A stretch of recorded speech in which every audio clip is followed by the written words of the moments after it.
અને ગોપાલભાઈ, અન્ય જે રાજકીય પક્ષો છે અને ખાસ કરીને કોંગ્રેસ એવા આક્ષેપ કરે છે કે આમ આદમી પાર્ટી જે છે એ લોકો માટે જે રીતે દેખાડો કરવાની વાત છે કે કોઈ સભાઓ કે કરતી હોય છે, પણ એમણે ઓન ગ્રાઉન્ડ ક્યારે ક્યાં લોકો માટે શું કર્યું, આ પ્રશ્ન કોંગ્રેસ પણ પૂછતી હોય છે.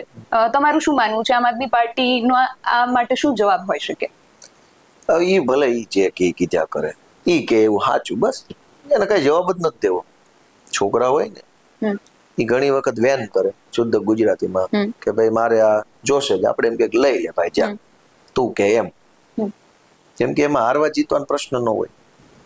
એમ કે ને કે છોકરા ચાર રમતા હોય, દાખલા તરીકે એમ કે મારો દાવ તો તારો દાવ.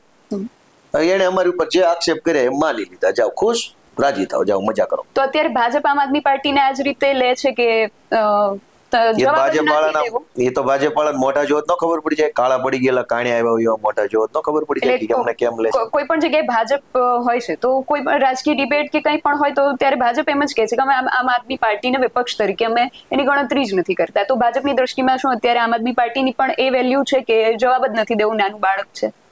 નહીં, કાંઈ વાંધો નહીં.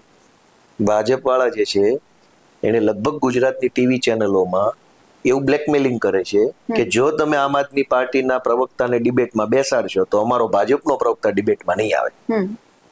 એટલે સ્વાભાવિક છે કે ભાજપની પાર્ટી સત્તામાં છે એટલે એનો પ્રવક્તા બેસાડવો એ એક સ્વાભાવિક બાબત છે. આજ આખા ગુજરાતની ટીવીમાં અમારા પ્રવક્તા એટલે નથી બેસી શકતા કે ટીવીને બ્લેકમેલિંગ કરે છે ભાજપ વાળા કે આપ વાળો બેસશે તો હું નહીં બેસું.